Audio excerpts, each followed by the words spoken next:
tal, Jorge? Bienvenido al Perú otra vez. Muchas gracias. Vienes ahora a presentar tu nuevo libro en la feria. Esta es una publicación que ha salido hace pocos meses, ¿verdad? A raíz del premio Alfaguara con el que ganaste esta novela. Bueno, felicitaciones por el premio. Bueno, un poco hablando de este libro, cuenta la historia de un mexicano y una francesa que fueron capturados por supuestamente secuestrar a un grupo de personas. Has contado un poco también que esta captura fue televisada en vivo, aparentemente, y que tuvo unas consecuencias, ¿verdad? Se establecieron, digamos, hubo contradicciones con respecto también en el parte policial, hubo muchas diferencias entre los agentes, los jefes y la versión de los mismos protagonistas. Cuéntanos, ¿cuán difícil ha sido establecer la verdad, dado que esta es una novela basada en la vida real de estos personajes? Bueno, pues precisamente quizá el libro trata sobre la búsqueda de la verdad y sobre la imposibilidad de encontrar la verdad. Entonces, más que una novela policíaca al uso, en donde hay una investigación que lleva finalmente a descubrir la verdad y saber quiénes son los culpables, aquí esta investigación basada en puros hechos reales, a mí solo me hizo comprobar al final que la verdad es imposible de saber, porque los encargados de buscar la verdad, quienes debieron de buscarla, los policías y los jueces en primera instancia, se encargaron de destruirla. O sea, la acción de la policía destruyó la verdad de lo ocurrido ese día, y a partir de ahí entonces es que se convierte en una novela más bien sobre cómo todo este aparato de justicia destruye la posibilidad de conocer la verdad. Ahora, vamos a hablar un poco sobre la forma en que decidiste presentarla, ¿no? Porque tú comentas o dices o lo calificas como una novela sin ficción o novela documental, ¿verdad? Hay unas referencias, hay unos antecedentes, por ejemplo, con lo de este libro Operación Masacre, que publicó Walsh en el 57, ¿no? Donde relata una serie de asesinatos. Este es un libro de no ficción, sí, ¿verdad? También estamos con A Sangre Fría de Capote, donde bueno, también explica, hurga, ¿no? Sobre este asesinato que también se comete, ¿no? Que los culpables son capturados y después sentenciados a muerte. Pero también hay otra antes con Kafka, El Proceso, ¿verdad? Donde ahí vemos a un tipo que lo encierran, lo capturan sin ningún motivo, sin ninguna razón. ¿Qué te planteaste con respecto a esta novela, ¿no?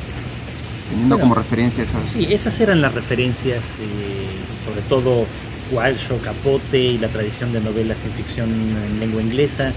Recientemente autores como Carrero, como Cercas o como Jablonka, en donde se usan herramientas de la literatura para contar una historia que está basada en hechos reales recientes y por lo tanto está más cerca del periodismo. Entonces lo que yo quería era que funcionase como novela. Si alguien no conoce la realidad de los personajes, que pudiese ser leída como una novela, que eso puede pasar más fuera de México o de Francia,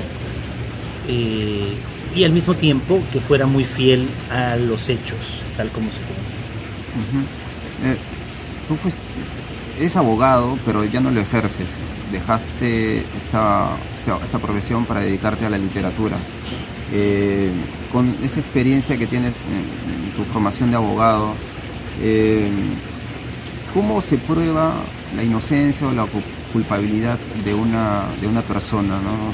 ¿Cuáles son los mecanismos que uno sigue? ¿Cuáles son los protocolos que hay que seguir? En el mundo de la justicia sabemos que en realidad la justicia de alguna manera son los jueces quienes crean eso que conocemos como verdad judicial.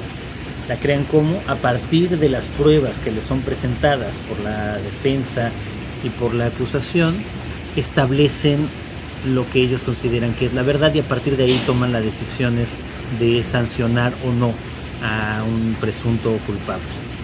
El problema en este caso es que la mayor cantidad de parte de las pruebas fueron falsificadas, que los hechos fueron torcidos, que se manipuló a los testigos, que se torturó a los presuntos criminales.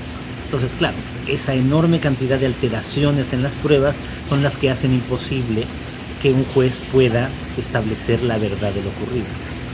Sin embargo, uno de los protagonistas, que se llama Israel Vallarta, sigue preso. Sí. Yo creo que lleva como 12 años, sí, cerca de 13 años. Sin tener sentencia, y está, digamos, que en una prisión preventiva, en una cárcel de máxima seguridad.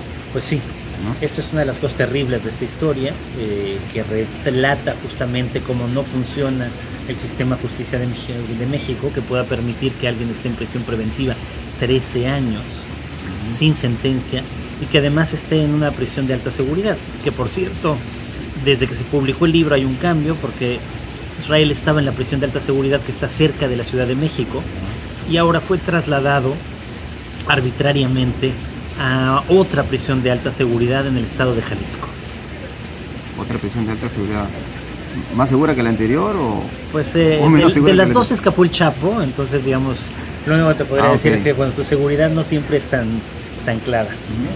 Cuéntanos un poco sobre este montaje, esta farsa, que hubo en el momento de la detención de estos personajes, ¿no? Y que se transmitió supuestamente en vivo. Cuéntanos un poco sobre eso. Bueno, pues esto sí es algo inaudito. El 9 de diciembre del 2005, los dos principales noticieros de la televisión mexicana anunciaron que iban a transmitir en vivo la captura de 2 secuestradores y la liberación de 3 víctimas. Y durante horas vimos, en efecto, bueno, yo no lo vi, yo no estaba, pero en México se vio, millones vieron este espectacular operativo policial en el cual entran en una casa que dicen que es un rancho, detienen a Israel Vallarta y a Florence Cassé y rescatan a 3 víctimas o supuestas víctimas de este crimen. Todo eso lo vemos en estas horas de transmisión televisiva. Unos meses después termina por reconocer el propio jefe de la policía que todo eso que se vio había sido falso. Él dijo que había sido una recreación hecha para los medios, aunque quizá esto también sea otra mentira y en realidad haya sido todo simplemente un montaje orquestado a posteriori, cuando en realidad ellos, los secuestradores o supuestos secuestradores, habían sido detenidos el día anterior. ¿Qué es lo que queda claro de toda esta historia? Bueno, ¿Qué te ha quedado claro con todo lo que has leído? Creo que son como 20.000 páginas del expediente. Bueno, lo que queda más claro es la manipulación de la policía de todos estos hechos. Es difícil establecer la culpabilidad o la inocencia de Florence y de Israel. Yo no quiero hacerlo precisamente para que sea el lector que se forme su propio juicio sobre eso, pero de lo que no hay duda es que la cantidad de irregularidades y alteraciones que se hicieron al proceso son las que permitieron la libertad de Florence Cassé en 2013, y son las mismas que deberían de permitir la libertad de Israel Vallarta. Esa libertad que obtuvo Florence Cassé tuvo que ver con esta presión del gobierno francés. Sí, por supuesto también tuvo que ver. El gobierno francés que se involucra, la participación de Sarkozy directa, que fue muy cuestionada, pero finalmente se hacen 2 investigaciones paralelas debidas a la nacionalidad francesa de Florence. Ella tiene 2 espléndidos abogados a partir de ese momento, y por supuesto que esto va a ser también determinante para que ella sea liberada en 2013. Los abogados expertos, ¿no? Y en cambio Israel solo ha tenido abogados de oficio. ¿Por qué no logró tener un abogado? ¿Por qué no llegó a contratar? Porque no tienen dinero para pagar un abogado. Pero era un secuestrador y supuestamente bueno, los secuestradores tienen dinero. Quizá no lo era, ¿no? Quizá no lo era. Bien. Por lo menos no hay dinero, o sea, eso es claro. Dinero no había para pagar un abogado. Claro. Háblame un poco sobre este, digamos, conflicto diplomático que hubo entre los presidentes a raíz de este caso. Bueno, Usted estuvo también por allá, ¿verdad? En París. Yo fui agregado cultural en París, pero años antes, del 2000 al 2003. ¿Qué provocó todo esto? La intromisión directa del presidente Sarkozy en el caso. Él era un presidente muy protagónico, un presidente que le gustaba mucho tomar decisiones directas, aparecer en los medios, verse un poco como una especie de adalid, o casi de héroe de la patria. Entonces en este caso él toma el caso, decide él llevarlo directamente. Eso va a provocar una enorme conmoción con un presidente que se le parecía mucho, Felipe Calderón. Los dos eran presidentes de derecha, los dos obsesionados con la seguridad pública, pero a fin de cuentas este caso va a terminar por enfrentarlos.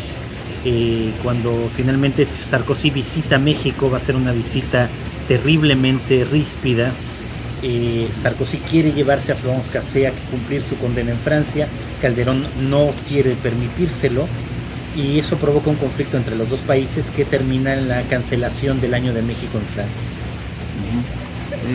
Durante su investigación, no sé cuánto tiempo tomó. 3 años. 3 años. ¿Qué no pudo hallar? ¿Qué no pudo conseguir? ¿Qué dificultades tuvo? La verdad, no pude hallar, saber exactamente qué fue lo que pasó entre el 8 y el 9 de diciembre del 2005.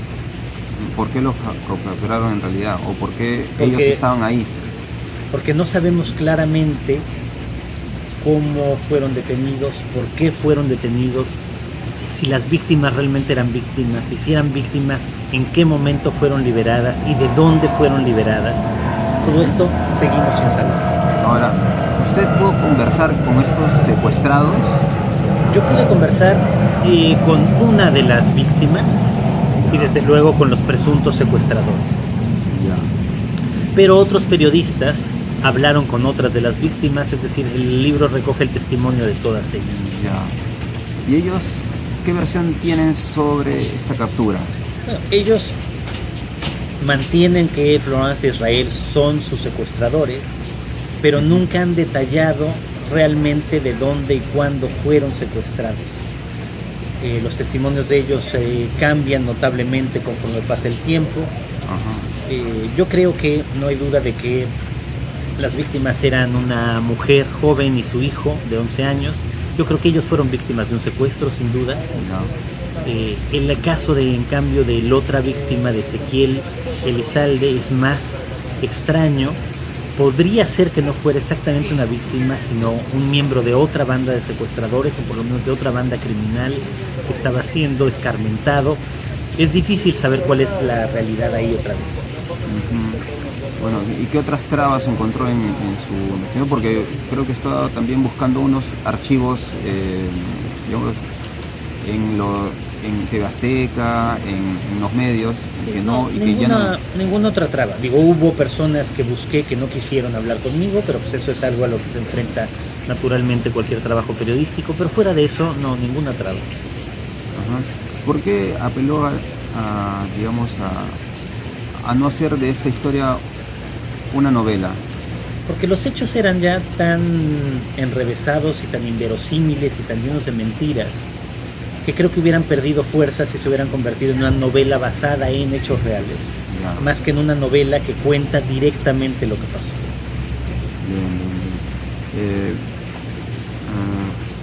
¿Qué otras lagunas tiene esta historia? Tiene muchas. Las víctimas señalan a muchos otros posibles culpables de su secuestro. La policía nunca los busca, por lo tanto nunca los encuentra, nunca son llamados a comparecer. Hay una enorme cantidad de manipulación de pruebas, de testigos, de testimonios. Por eso no sabemos claramente, parece que todo esto se origina en una venganza, pero no sabemos el origen de esa venganza. O sea, sigue habiendo muchas lagunas en el caso.